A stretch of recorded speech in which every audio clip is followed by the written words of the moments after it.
This podcast is a quest for well-being, a quest for a meaningful life through the exploration of fundamental truth. Enlightening ideas, insights on physical, mental, and spiritual health. The inspiration is love. The aspiration is to awaken new ways of thinking that can lead us to a new way of being well. Welcome to Body, Mind, and Soul Healing Conversations.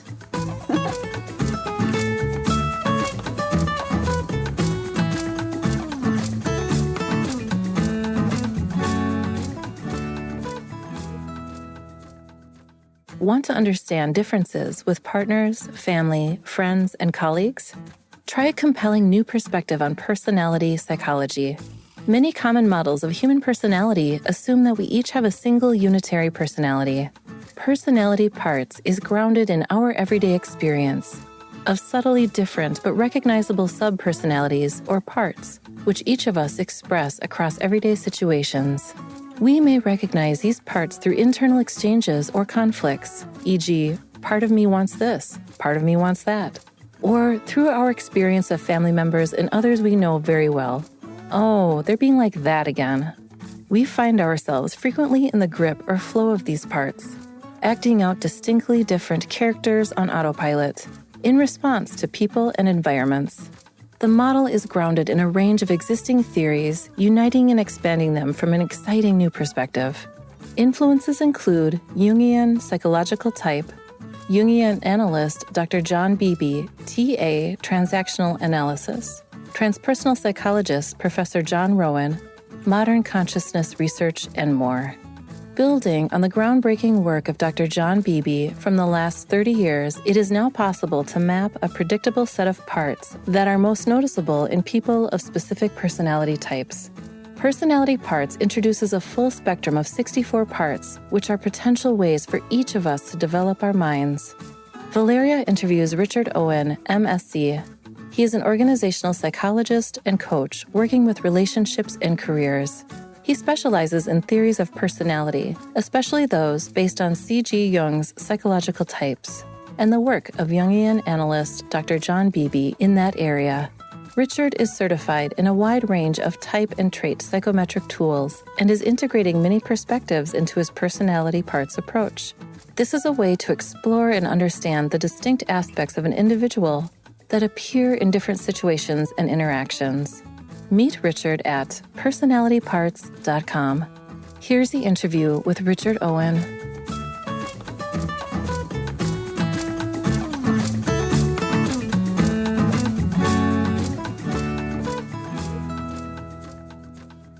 In your own words, who is Richard Owen? Well, it's easy for me to kind of default to talking about myself from a personality perspective. Whatever traits I tend to exhibit or different mental processes that kind of come to the forefront for me. But I guess overall, I'm quite an introverted sort of thinker, intuitor, always quite intensely processing concepts and ideas, perhaps more so than some people. But I've got all the different sides to me, there's this side to me, if I'm playing with my children or relating to my partner or hang out with my friends or going out for a run or a walk or a drink. There's all these different aspects, I guess, to define myself. I guess we tend to say, the things that we kind of feel most natural or tend to default to. And that for me would be the kind of internal ideas and concepts and theory, things like that. I love the way you say that too. You're right. It's a challenge to define us because we respond differently to different situations, different people. It's never the same. I noticed that. So why is that? Why are we changing all the time? Is that because, it has been said that life is change? That's the core of what life is. So if that's true, then we are life. As I often say, I don't have a life, I am life. So it's constantly changing. Would you say something similar from the perspective of your own work? We are life. That's a really interesting statement. Yeah, I mean, whatever we are is part of nature and part of the wider systems that exist. And who we are is often taken as an abstraction. The qualities that typically, like, personality is sort of described by traits. That's the main predominant model in modern psychology, and they're kind of like abstract qualities, that you can take out. So, like you're saying, if in different moments of life we exhibit very different behaviors or different experiences internally, you can sort of abstract these qualities from it across situations, across time, and give a kind of average of how much we sort of exhibit them. And that's the sort of typical view, sort of me as a person overall over a period of time or whatever. We sort of average it out, and it's amazing how our brains are somehow able to do that when we assess ourselves. But yeah, but from moment to moment, of course, we can be incredibly different as an individual. It surprised me too that we can actually conceptualize and come up with this solid, fixed idea of who we are. That's really a surprise to me, that the brain does it, right, as you said, because it doesn't work that way. It seems like it's just a concept. It is in a sense, and it's part of our desire to be able to understand and define ourselves. Yeah, right. It might be trying to find meaning, assign meaning, right, Richard, to this experience called life. Maybe that's what it is too. We are so interested in meaning. What does it mean? To me, it's a spiritual kind of dance and play, being curious. And with that in mind, I guess I'll ask you this question now. Do you have any spiritual inclinations, spiritual ideas or views of life? Well, it's interesting to ask me, what is spirituality? Like, for me, it all comes down to psychology. I see sort of what people talk about as spirituality as essentially more like the internal experiential aspects of psychology. The things that were spirits or even gods in ancient times. It's very kind of Carl Jung sort of way of looking at it, to say that those things that people said were out there were essentially projections of what is inside us. That we're kind of putting contents from our own mind, unconscious, out there into the world in a kind of way to try and understand it, but without even realizing we're doing it. So for me, it's a spirituality is psychology, but from a very specific, more kind of experiential aspect, and especially of the sort of more intuitive and feeling aspects of our experience. Things that are slightly more mysterious and harder to grasp by their nature. Yeah, right. Intuition. That's an aspect of our brains. Would you say that's an aspect of the brain? Seems like everything is of the mind, right, Richard? Well, the brain, the mind, the body, it's all one system. Yeah. It is thinking, or maybe it's not thinking. Intuition is being translated into language, into thinking. Would you say maybe it's a feeling? So it's got a sense. So within the sort of personality models that come from like Jungian ways of approaching it, intuition has a specific definition. In general use, it kind of gets.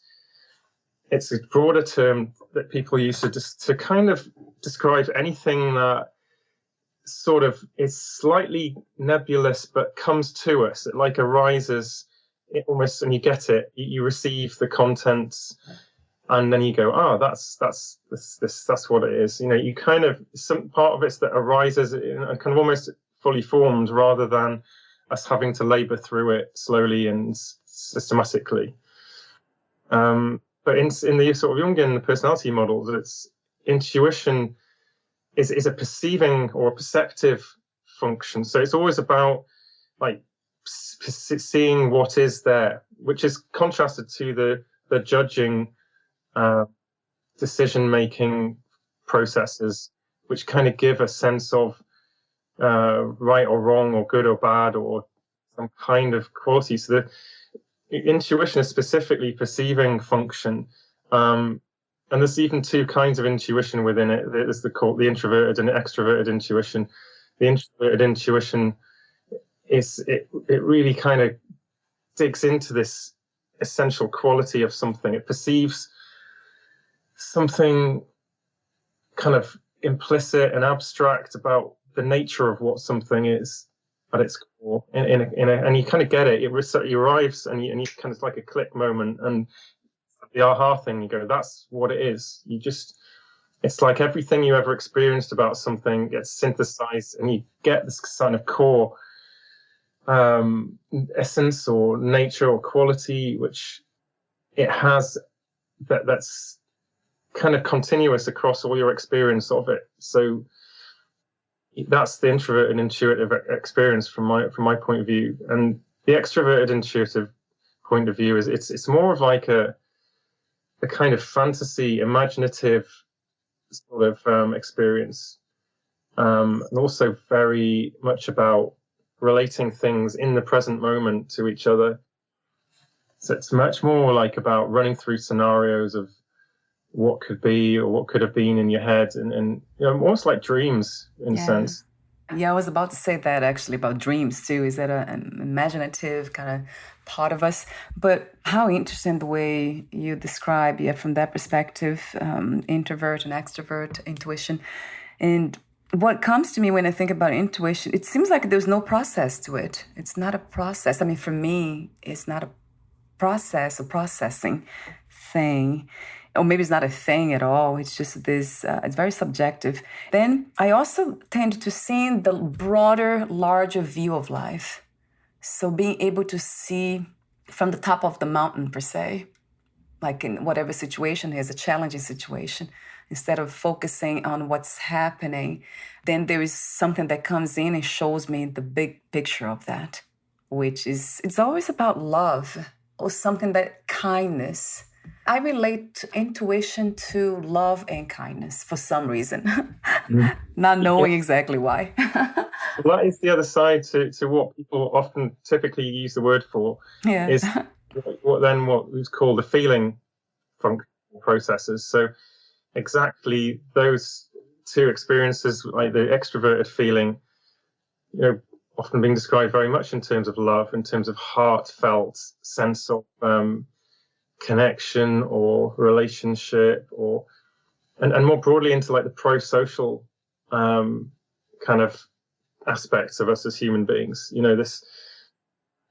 People use the metaphor of the heart a lot, and it's surprisingly accurate when you look at what kind of science nowadays realizes about the heart in terms of almost being like a separate brain in itself, like having the kind of part of the nervous system that has a real sense of and some neurologists have even said that it's like a brain in itself, as is also the gut as well, which is, I believe, related to the introverted feeling, which is the other part. And as opposed to the extroverted feeling being more about like pro-social behaviors and activities that connect and bond and relate, the introverted feeling is much more about that gut felt sense of what's right or wrong, how do we impart values, what do we care about, what matters to us. Right. I'm glad you said that. Yeah, the heart's intelligence, right, having its own brain in a way. And it really feels that way. To me, it absolutely does. So I have another question for you. It might be related to this or not. What do you feel is the purpose of the human experience, if there is one, or two or more? The purpose of the human experience, the actual, basically like our consciousness, like what's the point of us experiencing anything? Like, couldn't we just be zombies? I mean, that's a philosophical debate. would we get the same job done if we were zombies and we didn't experience anything at all? I guess it's like who or what is the us or the aspect of us that even does the experiencing. I mean, this is all kind of quite deep stuff.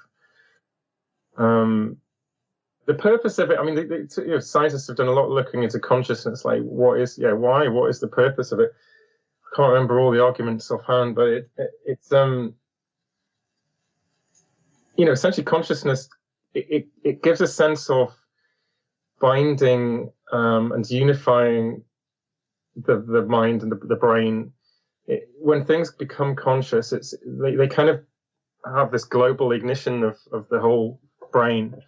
There's activity in one part of it, and then it essentially gets to a threshold and then goes boom, and it literally spreads out, and the whole thing lights up, and this content becomes accessible to the wider brain, to the whole network. So there's definitely a purpose to that, and in terms of binding and uniting and relating all the different processes. So in a sense, it's kind of, it pulls us together, whereas without that, there might be lots of distinct fragmented aspects of processing going on. So as we know, that kind of consciousness, which would relate to ego, has kind of two aspects. And one of them is that sort of narrative, that sense of identity that actually holds us together. So in a sense, that experience which we're aware of, which we can relate to and observe and narrate and form a kind of schema from, is basically, one of its purposes is identity, to know that we exist and what and who we are. The other aspect of it is a sense of agency, or implied agency, of feeling that we exist and can act on the world. And there's debates about that, whether free will is even exists as a thing, technically, but at least we get the feeling that we do. I love the identity and connection, of course. The connection, which relates to, you said uniting everything. So consciousness, so the process in the brain, it's trying to make sense of all the relationships it's experiencing. So making it kind of bringing everything together. So that makes me think about this idea, a spiritual concept of oneness, that everything's connected, or non-duality, which is some of the studies that I really follow, the spiritual philosophies that I love reading about. Mm-hmm. So that makes sense to me, coming from that scientific point of view. It makes so much sense. In a way, spirituality and science, they connect. I mean, they merge, don't they, Richard, in so many aspects? Yeah, I mean, if you think, with spirituality, it's like coming at it from the inside view of phenomenology, of the experience of the mind, and this being this system, and being within it and observing it, and that's certain aspects of that I think are what we call spirituality. And science tries to look things from the outside, looking almost what it's called objectively, but whether that's even possible, I don't know. Yeah. Yes, right. So it's just looking from a different view or perspective, angle, but it comes to the same conclusion in a way. It seems to me, like from what I have studied and have heard, that there's nobody's certain about the beginning of this, just what's happening now, and then we don't know what comes after. It's a mystery still, the end, the beginning and the end. And just this moment seems to be real. And there's, in a lot of the philosophies I follow, Advaita Vedanta especially, it claims what's happening now, not being real. So there's nothing happening in a way. But it seems to be, it feels like it. Okay, we are getting off the subject, I guess. What is freedom to you? What is to be free? Well, that's a good question, yeah. I think, a lot of people would say it's to be able to express themselves. We start getting into this sense of like, what is kind of true self and what's natural and all those kind of things. It's to, I guess, to be free is to be able to express whatever arises, and for that not to be blocked or shut down by the world or even by yourself. Right, right, right. I love that. Sounds very simple, but it's not. It's not as simple as it sounds. If you think about it, like, the mind, the brain is it's always busy, and there's, even when you're not directing attention to something, there's things arising spontaneously. There's activity that just pops up. The brain's a fantastic thing in that sense, that it can create its own activity, even if you're in a dark room, completely silent with nothing going on. Activity spontaneously arises in it. And I guess freedom is kind of related to that.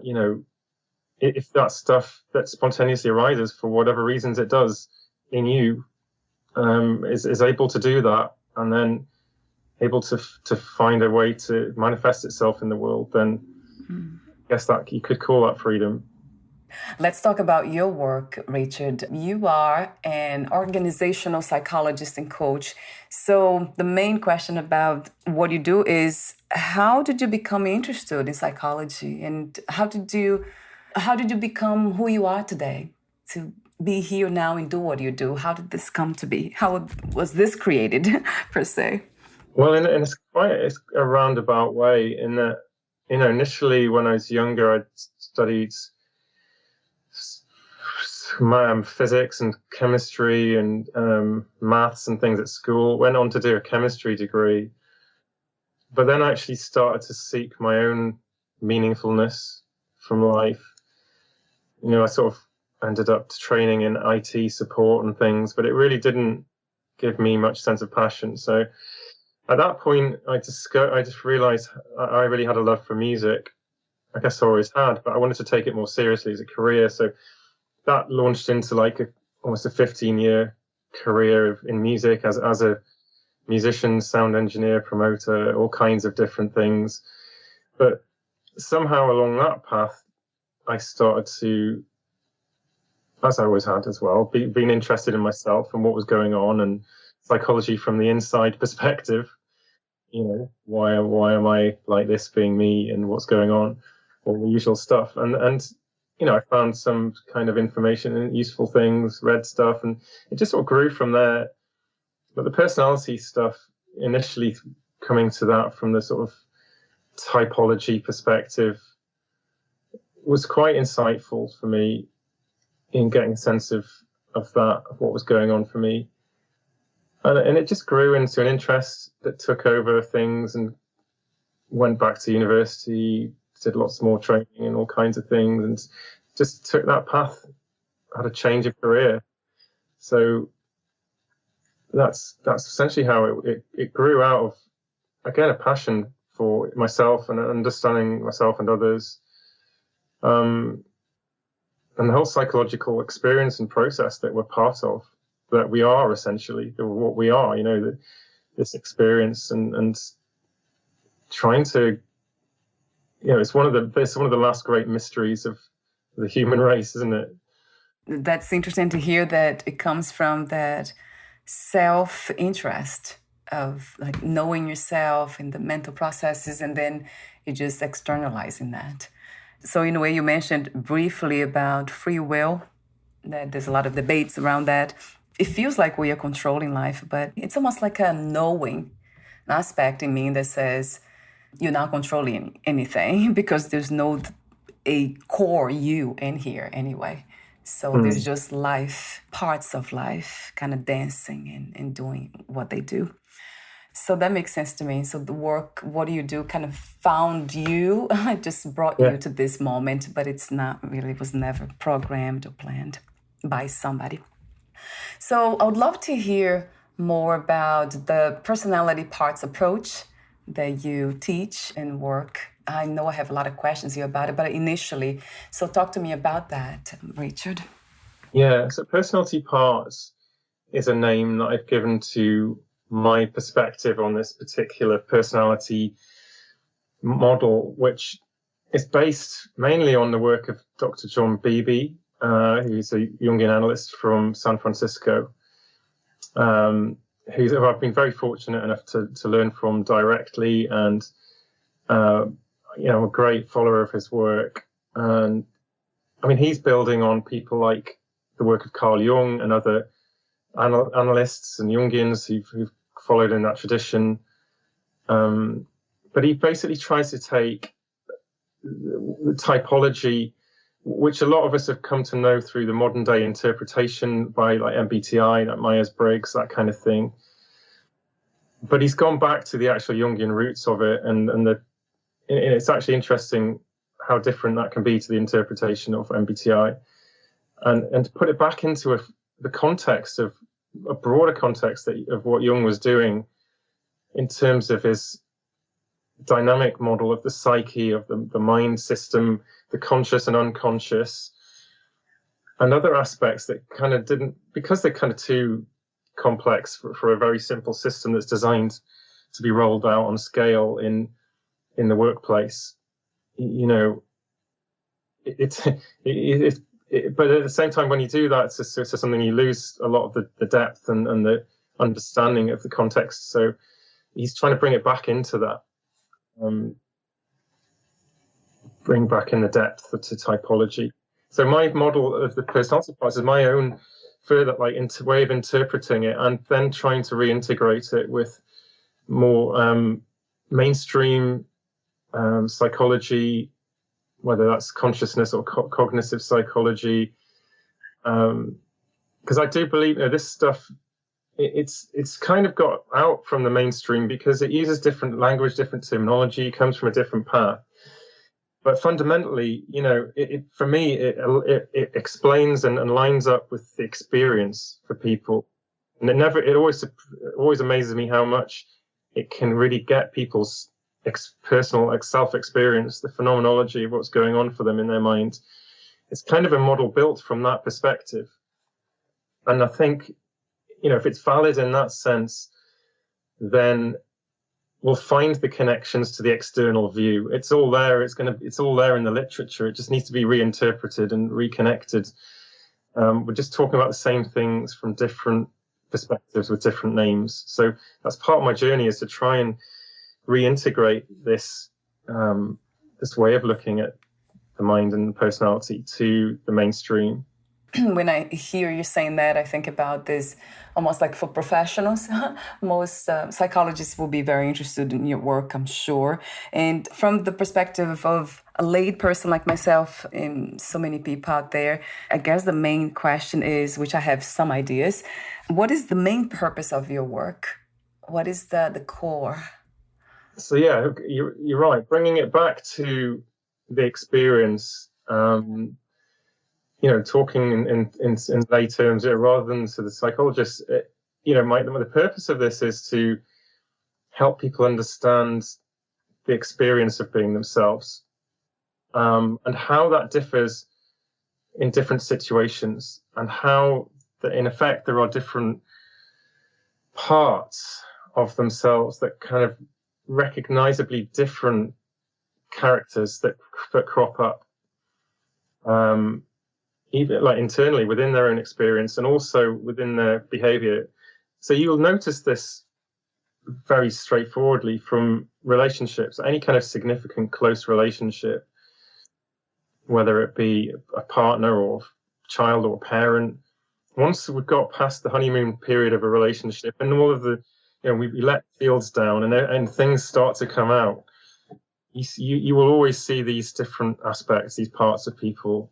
And the more you know them, the longer you spend with them, the more you get to see the patterns. You get to see the same thing arising. And you go, oh, they're being like that again. That's that part of them. And so in a sense, like distinguished across time, it's a unique, distinct part with its own characteristic.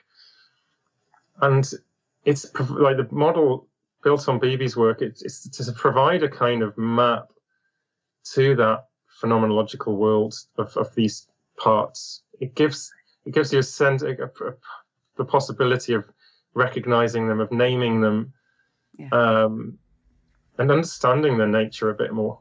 I love this work of understanding. First, of course, recognizing, observing, and then understanding. And then the main question, right, that we all have, how do we change when we find parts that we're not really comfortable with? So that's the question for you now. Is that possible to change them or somehow make peace with them? Yes, absolutely. I think that all that integration is obviously, the kind of goal, I guess, with a lot of self-work, isn't it? And you talked about like duality, non-duality before. I guess the whole Jungian ideal is that sense of wholeness, but the recognition that along that journey necessarily comes a form of one-sidedness. One-sidedness implies polarity, implies a sense of duality. And so what we're saying is the whole thing with typology is that we're slightly biased, one-sided, skewed, naturally in our development. But then the second step, like you said, is to reintegrate, to become more to a whole perspective. So the work is really overcoming the tension, conflict between these different parts. One of the things people forget is that the concept of attitude that Jung used, he meant that we form like, an attitude as in like a good or a bad attitude towards something. I always like to think of that old program, the A-Team. I don't know if I'm probably quite old in saying that, but from the past, from the early 80s or something, and there was that character, BA, bad attitude, who kind of.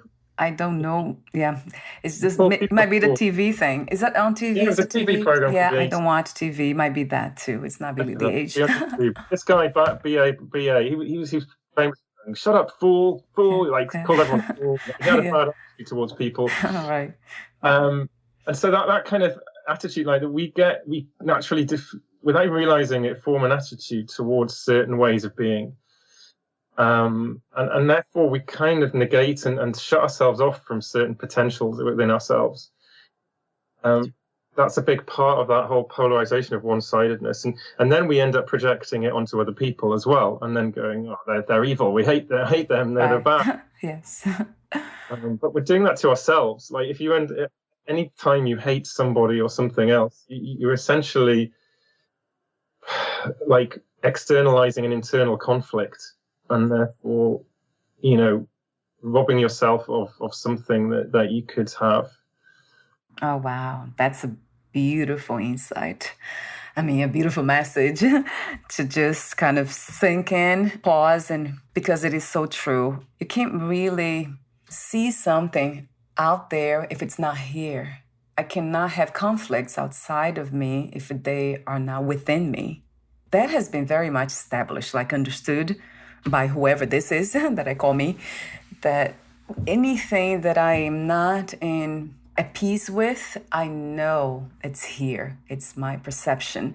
Of course, there are some, let's say, unpleasant people out there, and I'm not able to see that a lot. And I wonder if also there's a part of the brain that tries to see the best in everything and be positive about everything, because I know it's one of my habits, if I can call it a habit. Mm. And now I don't know. It's kind of, there's so much that we don't know, right, Richard? Where it comes from, these perspectives and perceptions of the world. But it makes sense to me, the inner world being the guide. Yeah, so from that perspective, we've got these tensions of things within us where we put more value and allow some things in more than others into the mix of who we are. And I guess naturally sometimes, because in the personality parts model, there's two sets of 8 things, right? And so you've got what the Jung would have called the functions or function attitudes, which are basically psychological systems within the overall system, like broad system. We talked about some of them before, the intuitive and feeling functions and the introverted and extroverted forms. But essentially, there's 8 distinct forms of processing within the system. But then you've also got 8 different, what I call centers of attention and action. So they've got, that's kind of they're kind of the center of that does the doing, essentially. They're the center that does the doing, and then the functions are like the tools that it uses. They're like the way another model I use is like, well, these centers are like the cores in a processor, like the computer you're using now or your mobile phone. A lot of them now are like octa-core computers. So it's the central processor has 8 cores. That's quite common in a phone now. So you've got 8 independent little cores that can go off and do its own things in parallel, simultaneously, or run 8 different little programs. Yeah. So it's a nice way of using that as an analogy. Well, those cores are like these centers, and it's what John Beebe would call the archetypes. It's what what Jung would call complexes. They're archetypal complexes. They're centers with their own kind of sense of volition or of action, of able to initiate things that have a kind of a sub-identity to themselves. And then, if they're going out and using these 8 different processing systems, you get 64 combinations. So you could have any one of these 8 different cores or centers using any of these 8 process system tools, whatever you want to call them. The tools you can use to do things in the world. But the cores, the centers, have their own characteristic sort of archetypal natures. And they're archetypal because they're sort of characteristics that are recognized throughout time, throughout human nature, throughout cultures. And so they constantly get repeated and put into art and media and film and things like that. One of my favorite being the trickster archetype. So what I'm saying is we've got a kind of center or core of action within us that has this nature of tricksteriness that becomes that has its own almost spontaneous nature that can then be connected and use some of these other different these processes. So it's using a particular tool in a certain way. You've got the what you do, the tool, and you've got the way that you do it, the way you relate and come across with it. And the idea of it is within these sort of 16 typologies that Jung, in his extended model, sort of described. With each of those comes a sort of configuration by which those 8 centers are primarily configured or carry or bound to the 8 processes. And where typology typically starts off is with what we'd call the ego agent, what I call the ego agent, which is actually where we get, I think, that sense of will. But what I'm saying that is a center that its characteristic by its very nature is heroic. That's what we call the hero archetype, and its nature, its way of looking at the world is as cause and effect, as object acting on other objects, which is why it gets the sense that it is controlling the world, that it's something making things happen, because its perspective on the world is inherently one of objects acting on objects. It's just its model of the world. So it can't see it in any other way. We have to feel like we are acting from that center, that we are an object acting on objects. Then that is the whole point of typology, is that hero center ego agent is bound primarily to one of the functions. It becomes a dominant function, a dominant process that we get a sense of being much more connected and with, and being much more accessible to us than the other ones. It becomes more conscious for us. And so in a sense, other ones become more neglected and less accessible, So that's where you get that duality from, that kind of sense of differentiation, because there's that different association with consciousness of the different processes, and the other ones end up sort of in the unconscious, more, but then more connected to these other centers, which we don't really give any kind of existence in our modern world. But ancient cultures, I guess, would have, polytheistic cultures kind of tried to depict that, like the ancient Greeks. What they would project out there as gods, for instance, or multiple gods with different natures, essentially was creating an externalized map of this internal world without even realizing it. What you see is what they saw as like external agencies, external gods acting on us and the world, was essentially internal centers of attention and action within themselves. Yeah. It's fascinating how the parts, as you call it, or the model, personality parts approach model, it can just be explored from so many angles, because it seems to be almost like endless when I think about these chains of mood and beliefs and values. That's a question that I have actually for you. You made me think about that in a way. Beliefs and values, are they the same from your perspective?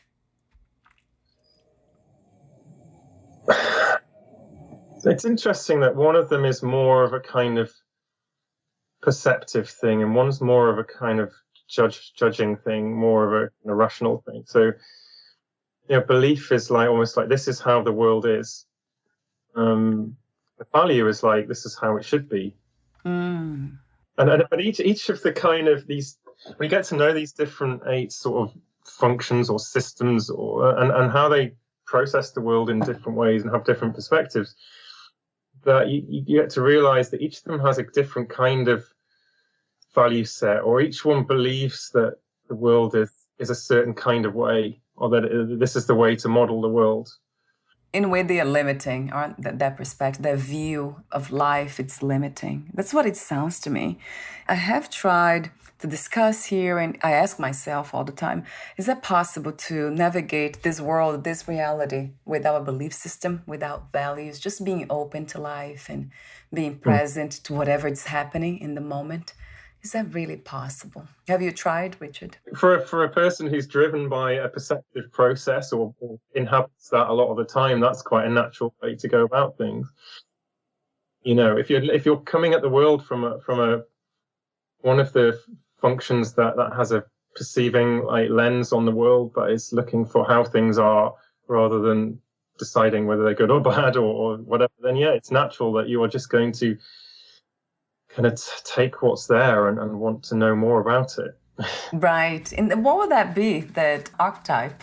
What is the name of that? So functionally, we're talking about the functions. Oh, functions, right, not archetype. Centers. So yeah, they're different. But I mean, the center, like if it's more conscious for you and you're driven by it and it's leading you, then essentially we're talking about the hero archetype, or perhaps the good parent archetype, which are the ones that are closest to consciousness in this sort of model, the ones that people tend to identify with, the ones that are typically part of the typology when it's looked at on an identity basis, that when you're ignoring all the unconscious parts. But so it's the hero aspect potentially, or one of the good parent part, and then it's the functions we're talking about are the sensing or intuitive functions, and probably in yours and my case more the intuitive functions, I would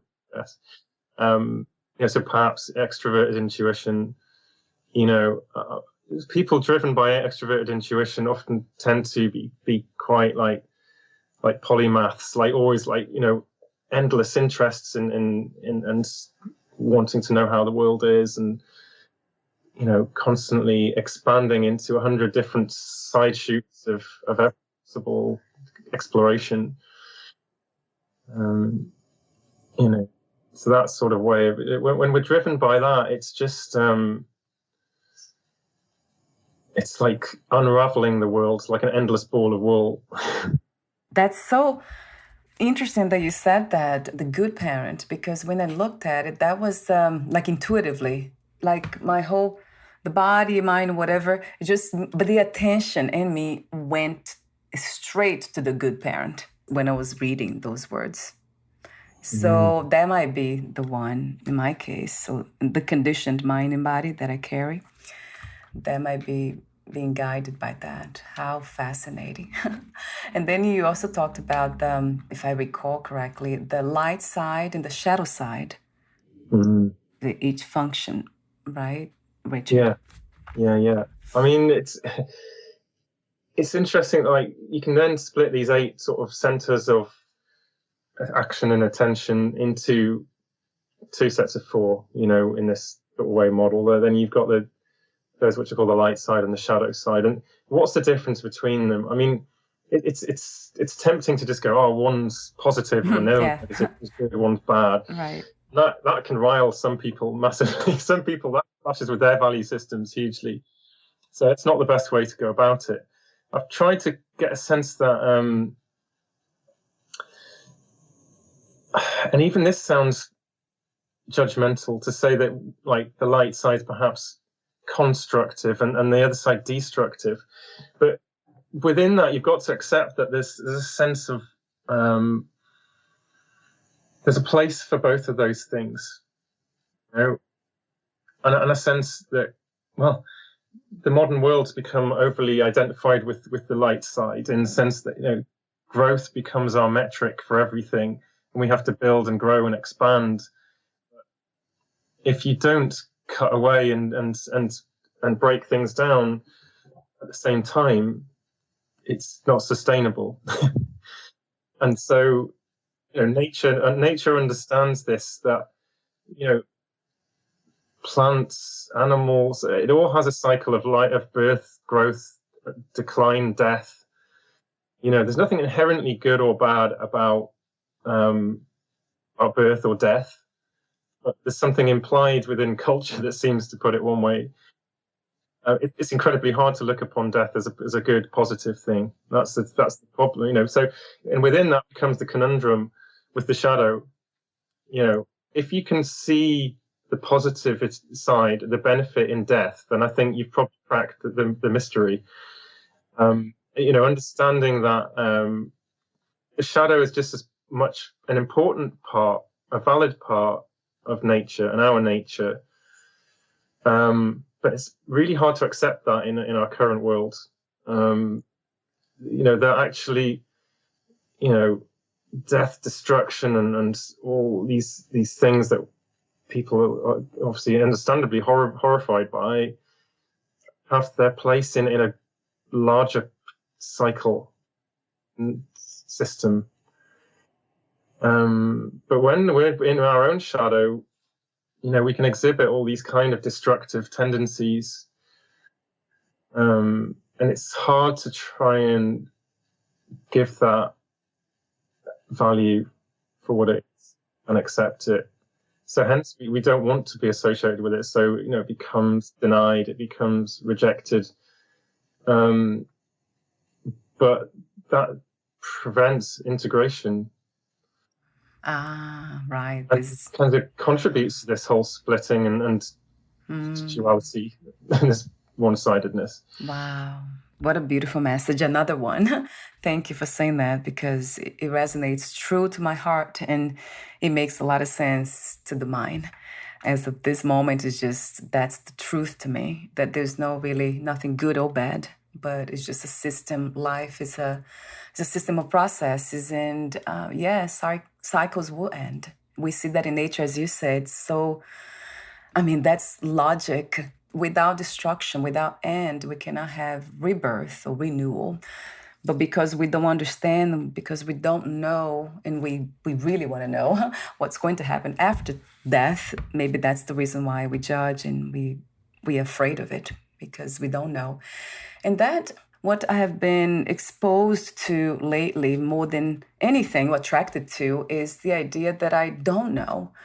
Like, I love really saying that these days. I don't know. Just being open and curious in the moment and kind of grateful in a way. There's a kind of that sense of gratitude arises at the same time when I open the heart to this moment and there's no judging anymore. There's no knowing really, but just this surrender to this, whatever this is, this moment, I would say.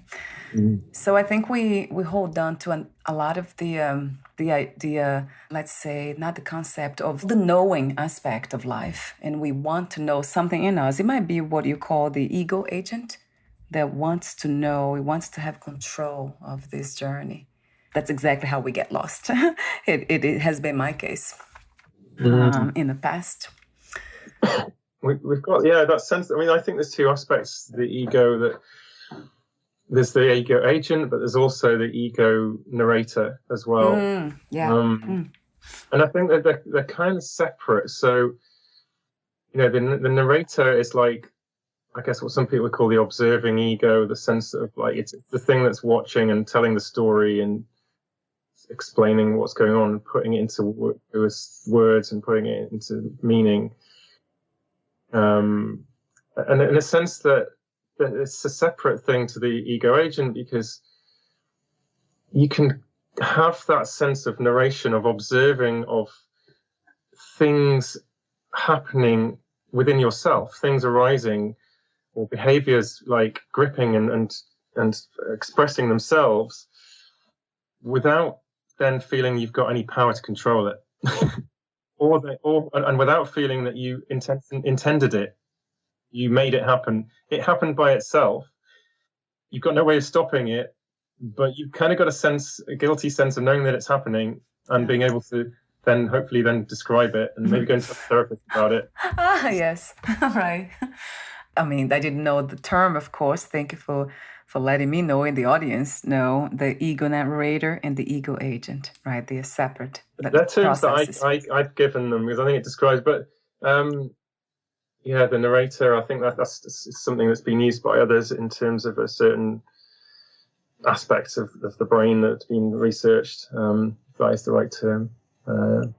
The more I kind of give ears to the narrator of, that one that's trying to find the meaning and trying to control some aspects of life, and then the other one that's trying to kind of let go of that narration and just become free, as I tried to describe before about being present and just being open, the more I find contradictions and paradoxes. How can I be one thing? It's just like, it's not possible. It seems to me that just being open again to everything, but without grasping, being open and free, or being attracted to storytellings or creating stories or creating anything. So it's almost like it's just giving yourself to life and just let it guide you. I mean, if it brought you here, if I'm here now speaking to you and you're speaking to me, I mean, it feels really wonderful to have this conversation. So I trust it's going somewhere that is, I don't know, I can try to describe as good, but it's not even that. It might be a more evolved kind of existence, I would say. It might be leading us to that, or whatever that is. Yeah, I mean, you've got that curiosity, that exploration, expansion. I mean, I can't help but, when I hear you talk, thinking about all these different systems and processes, and which one of them are driving you, knowing their nature, like what kind of person are you, like being are you expressing through, certain of these processes being more at the forefront, more spontaneously arising just of their own accord and taking you with them. And it's a sense that, the whole point of the free will question is like, if you're going to let go of that for a minute, the sense of we are an agent acting on the world, then even that part itself is spontaneously arising. Right. Yeah. So that's the whole point of it. Yes. It's wonderful because type like type or one-sidedness or bias towards certain mental processes is not a choice. Don't intentionally do it. It happens of its own accord. So even that which we feel most centrally connected with and accessible to us, it's not something intentional. It itself is just, we're being carried along by a system with a certain way of expressing a certain bias in it, you know. Beautifully said again. Yeah, that's it. I mean, that's in the spiritual language. That's what I have heard, and I can't help but quote them, Advaita Vedanta, that there's a non-duality perspective, that there's no one doing anything. No one, per se, that center, that personality, that one called Valeria or Richard. It's just processes, and it's just life happening. In the rises, as you say, I love that word. It's just everything's just appearing and arising. No one's doing anything. And that, what I reflect, I contemplate and I reflect a lot around this, exactly this idea, is that, so what is this state? How does it make me or this feel then when it's understood, perhaps even beyond understanding, it becomes a realization that there's no one controlling anything. Life is just happening. It's almost like, oh, what a relief that there's no one here controlling anything. Life is just happening. So it's that sense of trust kind of rises too. That's what it is, strongly. There's this very powerful, like, wow, I trust whatever's happening here and how I came to be this and you came to be you. I trust. I just trust this.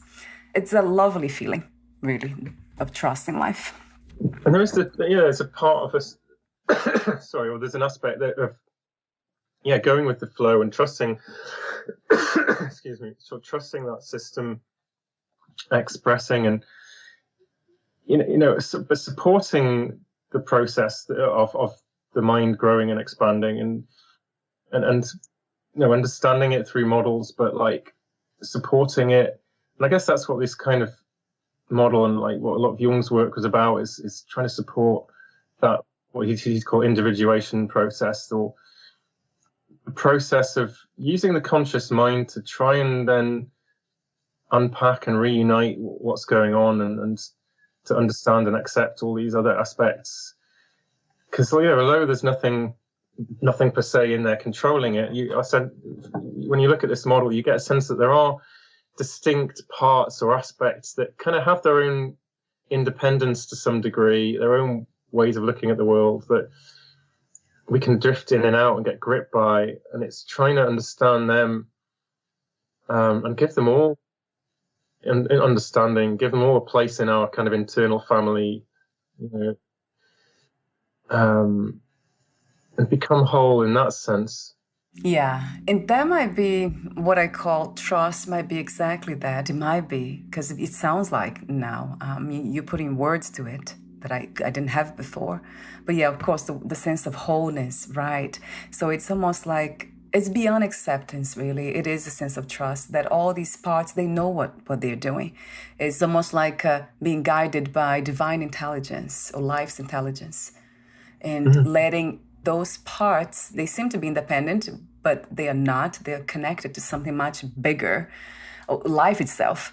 So yeah, it's that sense of wholeness that it seems to me it has been a guiding principle in a way. I know it sounds very intellectual, but it kind of comes down to this reality in a sense of the day-to-day life when I see, let's say, my husband getting impatient about something. And then instead of reacting or responding with the same frequency of judgment, then it's there's something else happening there. I see there's almost a compassion arises. Like, oh, he must be suffering. He must be in pain to be behaving this way. Yeah, that's how I can recognize this wholeness, divine intelligence is guiding the parts and not letting them respond or react in a judgmental and opposing way in situations like that, like very simple situations, daily situations. Yeah, if you look at from what Jung was saying, you've got this archetypal self, this aspect, this sort of central organizing principle, or like blueprint or master plan to the the overall picture, and you can call it what you will. There's lots of different names for it, I guess. It's a sense that, it's just nature's evolved system that we are. To look at it, you can look at it in a religious or an agnostic way, either way. That sense of we are part of an unfolding natural process. Yes, a trillion times to that trust that I spoke of earlier, that I trust that intelligence or that process. And what I wonder a lot of times that why some of us don't, it doesn't seem, that's the operative word, like that's the key word, doesn't seem to be growing, some of us. And then I can't help sometimes, but not judge, but kind of discern between some people, human beings, who are committed to growth and to kind of nurture those parts and those processes. And some other human beings who seem to be completely oblivious to those processes. I wonder why this happened. It is another natural process, right, Richard? It has to be. It's a whole journey. Journey. I mean, the idea of the completely, perfectly developed, individuated human being is like a kind of unreachable ideal. I don't know any real people in life that ever get that. We're all imperfect, and we we can, like, actually we do project it out there in many spiritual systems, and like, it becomes idealized, but we're all, there's 1,000 challenges and hurdles to jump over along the way. Just try and get part of the way. It's something that will hopefully be good for our well-being and for our being us, achieving what we want to in life. So before we end the conversation today, I mean, I'm having such a great time that I could be here for ages because I love this. But before we end the conversation today, I do want to ask you a question about, I saw this on your website, Personality Parts Discovery Weekend. This is a course. Is that a course that you offer or a workshop? It might be both, right, Richard? Yeah, so it was like a workshop weekend to get into this model and trying to understand it and recognize how it plays out in real life, because it can seem quite abstract and like a theoretical, but the reality of it is catching yourself in the moment in real life, reacting to things, being gripped by things, and going into these patterns, these recognizable parts of yourself. And in a sense, a weekend's not even long enough. Essentially, you need to kind of start working on this sort of stuff over time and observing, looking out for when these things erupt, and come up in our psychology, in our behavior. But yeah, the weekends was a starting point. I am intending to run more do them online. They were always in person, and then the pandemic came along, and we had another baby in my family. Yeah. Congratulations! Oh my God! And it was all very difficult to keep running courses. So I do intend to start doing some more. It'll probably be split over a number of sessions over time when I do that, rather than a whole weekend. You can't sit on Zoom for a whole weekend. But yeah, the intention will be to launch some more courses in the near future, when I get some time to myself again, from my family and children. I'm at the very intense stage still. We've got like a 1-year-old. Oh, yeah, I can imagine. That's a fascinating kind of role to play, I can imagine, for you, knowing what you know about personalities and how it's developed. Yeah, but I do individual one-to-one coaching. To take people through this model and also using it in relationships. It's kind of one of the key aspects for me is using it to understand, because these things come up. There's nothing that triggers the parts of us more than a close relationship. So it's within that. It's like a learning vessel for seeing all this stuff. So I work with individuals or couples, and using this model to help bring some awareness to what's coming up, to be able to understand and name these parts, to take things a bit less personally, because when we realize we're being overtaken by them and gripped by them, it's not that we mean to do harm to people and then to upset them, but especially when we're in parts of the shadow, that we end up doing that. So it's a way of taking things a bit less personally, but then you can take responsibility for it, which is a different thing. And in terms of being aware and having the choice, but also trying to integrate and accept the good intention of all these aspects and parts, even if they are shadowy, some of them, they mean well. They're just not doing it in a nice way a lot of the time.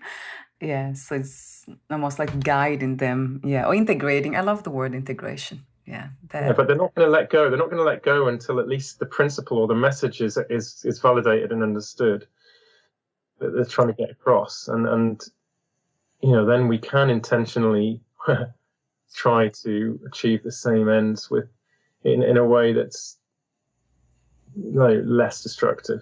Yeah, I interviewed a physicist. You probably know him. Frjov Capra. He has a system called, I think it's the life view system. So it's all about, we see in nature, it's all about thriving, or let's say surviving, growing. So we're thriving per se, let's use that word. I don't remember what word he used, but then we can translate, when we think about the human life, about happiness. That's what I think about, joy, happiness.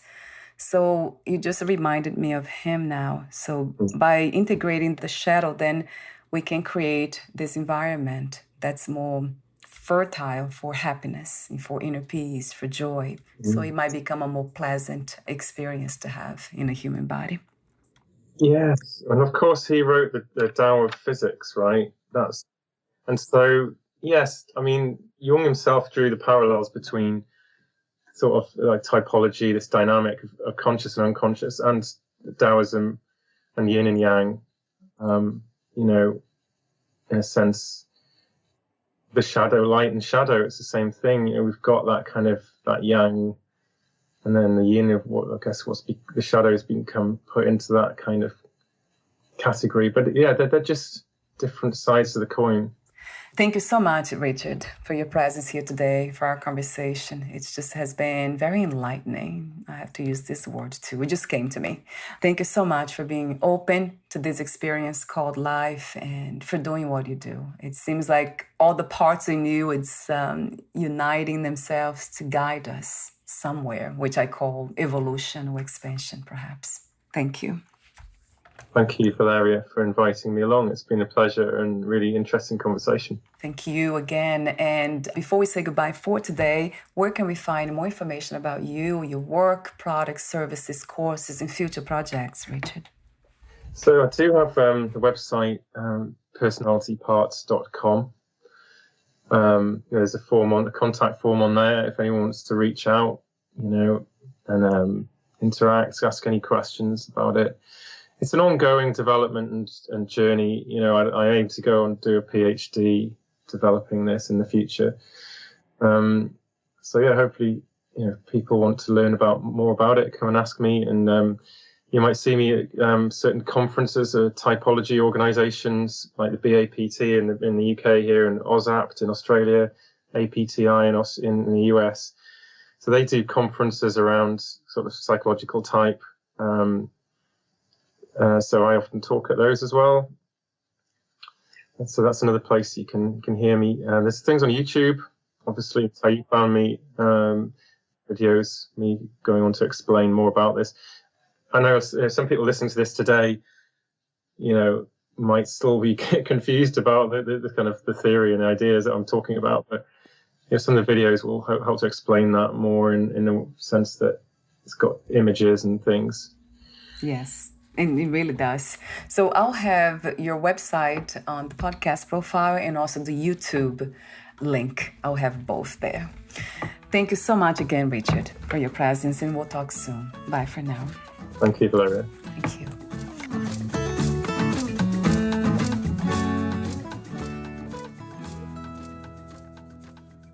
Thank you for listening. To learn more about Richard Owen and his work, please visit personalityparts.com.